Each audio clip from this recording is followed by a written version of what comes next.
হয়েছে এবং 2029 সালে ভারতীয় জনতা পার্টি ভারতবর্ষে আর থাকবে না, নরেন্দ্র মোদী আর প্রধানমন্ত্রী থাকবে না।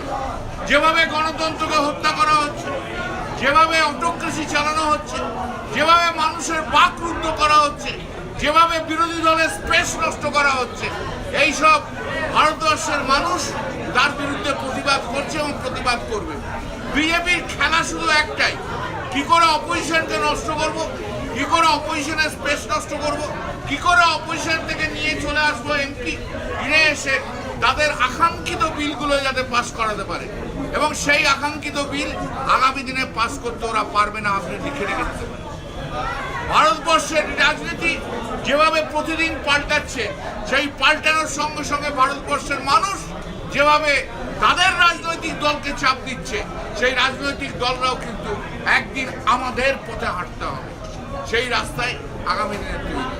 কিন্তু পশ্চিমবাংলার বুকে পুলিশ থ্রেট হচ্ছে, কোনো কর্মীকে বাইরে থেকে বেরোলে পুলিশ বলছে কেস দিয়ে দেবো, পুলিশ লিডারদের বেরোতে দিচ্ছে না, পুলিশ পার্টি অফিস দখল করে নিচ্ছে, পুলিশের একটা অসম্ভব অত্যাচার চলছে।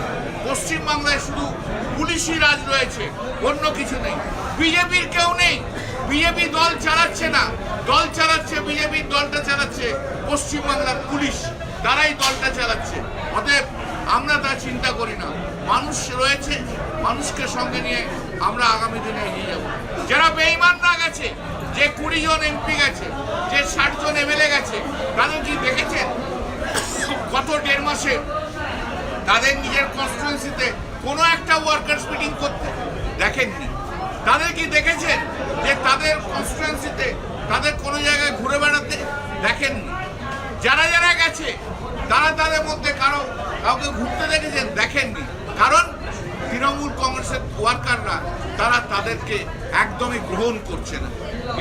এটা আপনারা বারুইপুর ইনসিডেন্টে দেখেছেন, যখন এমএলএ সোকল্ড অপোজিশন লিডার যখন গিয়েছিলেন, তখন তো মানুষের তাড়া খেয়ে কেমন ছাতা নিয়ে নিয়ে এগিয়ে যাচ্ছিলেন, সে তো আপনারা সবাই দেখেছেন। আপনারা দেখেছেন এমপিরা কি ভাষা শুনেছে, যারা চলে গেছে তৃণমূল কংগ্রেস ছেড়ে, তারা কি ভাষা শুনেছে আপনারা সবাই শুনেছেন, আপনারা তা দেখেছেন। এবং আজও বলে দিচ্ছি, বাংলার মানুষ এদের গ্রহণ করবে না, কারণ এরা হচ্ছে শুভেন্দু অধিকারীর বি টিম। আমি বলছি না বিজেপির বি টিম, পশ্চিমবাংলায় শুভেন্দু অধিকারীর বি টিম তৈরি করেছে। আর এই শুভেন্দু অধিকারীর বি টিমে যত কয়লা চোর, যত গরু চোর, যত পাথর চোর, যত ডাকাত, যত লুম্পেন তৃণমূলের ছিল, সব চলে গেছে। আমরা খুব হ্যাপি, আমি খুব হ্যাপি যে অনুব্রতকে নিয়েছে। আই এম ভেরি হ্যাপি যে অনুব্রত মণ্ডলকে অন্তত শুভেন্দু অধিকারী নিয়ে বলছে গায়ে হচ্ছে ধোয়া তুলসী পাতা। আমি খুব হ্যাপি, আমি খুব হ্যাপি যে ববি হাকিমকে নিয়েছে, বড় হ্যাপি। কারণ ওর মধ্যেই তো ওটা কিন্তু বলেছিল সবচেয়ে বড় ছিল। আমি খুব হ্যাপি যে ওই প্রকাশ সিং বা চিকবাড়ি, যাকে বিজেপি নিয়ে রাজ্যসভার ক্যান্ডিডেট করছে, কারণ ওদেরই মন্ত্রী ওকে বলেছিল বালি চোর। আমি বলি ওদেরই মন্ত্রী বলেছিল। আমরা খুব হ্যাপি।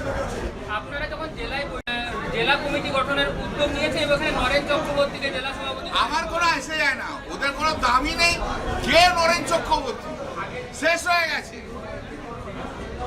কীর্তি আজাদ একটা কমপ্লেন করেছিল বলে সিবিআই নরেন চক্রবর্তীর বিরুদ্ধে 50 বার দৌড়েছিল, যাতে আমাকে বাঁচাও আমাকে বাঁচাও বলে।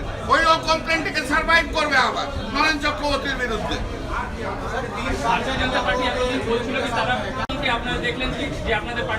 মুশকিল হচ্ছে কি জানো তো, শ্রমিক ভট্টাচার্যকে উঠতে হচ্ছে, বসতে হচ্ছে, কানটা ধরছে না, কিন্তু উঠবোস করতে হচ্ছে। শ্রমিক ভট্টাচার্য একরকম কথা বলছে, আবার শুভেন্দু অধিকারী বলে দিচ্ছে দিল্লির চাপ খেয়ে শ্রমিক ভট্টাচার্য দেবে। বিজেপি নিজের ব্যাপার বুঝে নেবে, বিজেপি ঠিক বুঝে যাবে কাদের নিচ্ছে কাদের নিচ্ছে না। বিজেপির ওয়ার্কাররা বুঝে যাবে, বিজেপির ওয়ার্কাররা এই নিয়ে লড়াই করবে আশা করি। আমি বিজেপি আপনাদের মাধ্যম দিয়ে বিজেপির ওয়ার্কারদের আমি একটা অনুরোধ করছি, আপনারা অনেক লড়াই করেছেন যারা বিজেপি অরিজিনাল বিজেপি। 2021 থেকে তৃণমূল যাওয়া থেকে বিজেপি নয়, বা 4th মের পর বিজেপিতে যাওয়া নয়, আপনারা আপনাদের জায়গা ছাড়বেন না। এই চোর ডাকাতগুলো যেন আবার টিকিট না নিয়ে আবার লড়তে আরম্ভ করে। তৃণমূল থেকে চলে গেছে, তাদেরই যদি জায়গা দেন তাহলে আপনারা লড়বেন কোথায়?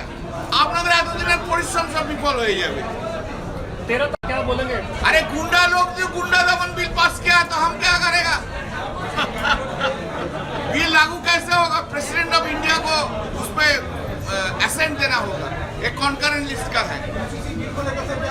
अभिषेक बनर्जी की ऑडियो की जांच होगी हाई कोर्ट में। वो छोड़िए, उसके लिए हम इधर आया नहीं आया। 21 জুলাই নিয়ে কি বললাম তো এতবার কতবার বললাম 21 জুলাই সবাই যাবে, একদম তৃণমূলের সব যাবে আসানসোল সাব ডিভিশন থেকে, দেখিয়ে দেবে কত লোক যেতে পারে। ये तो यही होगा, गरीब लोग को उजाड़ते हैं बीजेपी वाले, जहाँ इनकी सरकार बनती है वहाँ गरीबों को उजाड़ते हैं। उसके अलावा बीजेपी करता क्या है?